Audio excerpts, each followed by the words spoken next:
আসসালামু আলাইকুম। স্বাগতম এক্সেল পেস্টে। আশা করি সবাই ভালো আছেন।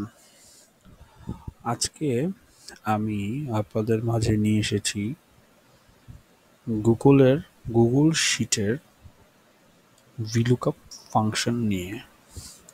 আমরা তো নর্মাল গুগল শিটে ভিলুকআপ মাইক্রোসফট এক্সেলের মতো ইউজ করে থাকি। আজকে আমরা দেখব দুটো গুগল শিটের একটি গুগল শিটে কিভাবে ভিলুকআপ ফাংশন ইউজ করে অপর আরেকটি গুগল শিট থেকে ডেটা নিয়ে আসা। দেখুন এখানে আমাদের দুটো গুগল শিট রয়েছে, একটি জি শিট ভিলুকআপ গুগল শিট আর একটি হচ্ছে জিআরএন এন্ট্রি গুগল শিট। আমরা জি শিট ভিলুকআপ সেলে ভিলুকআপ কল করে জিআরএন এন্ট্রির ডেটাবেস থেকে ডেটাকে নিয়ে আসব। আসুন দেখে নিই ফর্মুলাটি। এখানে দেখতে পাচ্ছি জিআরএন এন্ট্রিতে আমাদের ডেটা শিটে ডেটাগুলো রয়েছে। এখন জি শিট ভিলুকআপ শিটে আমি ভিলুকআপ কল করে জিআরএন এন্ট্রি শিট থেকে ডেটাটাকে নিয়ে আসব। প্রথমেই শুরু করছি ইজিক্যাল টু ভিলুকআপ কল করছি। টিএসও নেম থেকে আবিরকে সিলেক্ট করছি। এখন অপর শিট থেকে যেহেতু ওটা আরেকটা লিঙ্কের শিট, সেহেতু আমি এখানে ইউজ করব ইম্পোর্ট রেঞ্জ।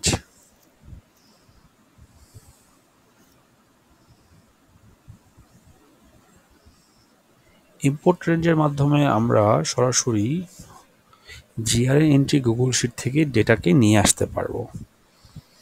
এখানে আমরা জিআরএন শিটের যে গুগল শিটের লিঙ্কটি আছে সেই লিঙ্কটি কপি করব। ইম্পোর্টের যে অ্যাপোস্ট্রোফিক কমা দিয়ে গুগল শিটের কপি করা লিঙ্কটি বসিয়ে দেব।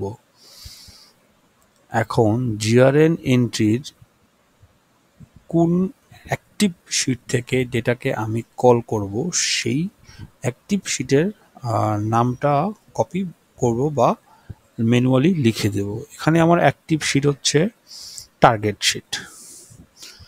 এটা কপি করে আমি আমার ভিলুকআপ ফাংশনে এখানে অ্যাপোস্ট্রোফিক কমার মধ্যে বসিয়ে দেব। এবং অবশ্যই এখানে আরেকটা গুরুত্বপূর্ণ কাজ হচ্ছে জিআরএন এন্ট্রির যে গুগল শিটটি আছে সে অ্যাক্টিভ টার্গেট সেলে কোন সেলটাতে আমার ডেটাগুলো অবস্থান করছে সেটা আমি কপি করব। এখানে আমরা এ থেকে সি পুরোটা কপি করতে পারি, অথবা যতটুকুর মধ্যে আমার ডেটা রয়েছে সেটা আমরা কপি করতে পারি।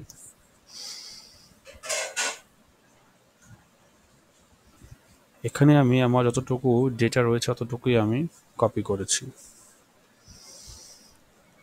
এখানে বসিয়ে দিয়েছি। অ্যাপোস্ট্রোফিক দিয়ে আমি ডেটাকে ক্লোজ করেছি। এখন নর্মাল ভিলুকআপের মতোই আমার ডেটা সেটটি কোন কলামে রয়েছে সেই কলামটা নির্ধারণ করে দেব। যেখানে সি কলাম 3 দিব এবং 0 দিয়ে এক্সিট ব্যাস দিয়ে আমি ক্লোজ করব।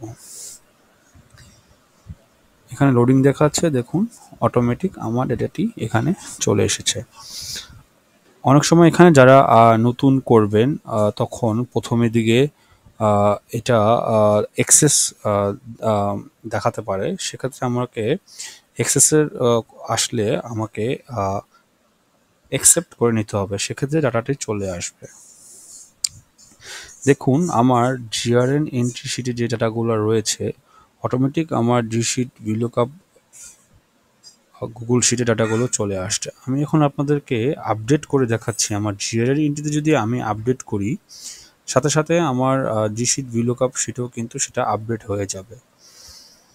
অর্থাৎ আমি ইজিলি ইম্পোর্ট রেঞ্জ এবং ভিলুকআপ ফাংশন ইউজ করে একটি গুগল শিট থেকে অন্য গুগল শিটে সহজেই ডেটা কল করে নিয়ে আসতে পারছি।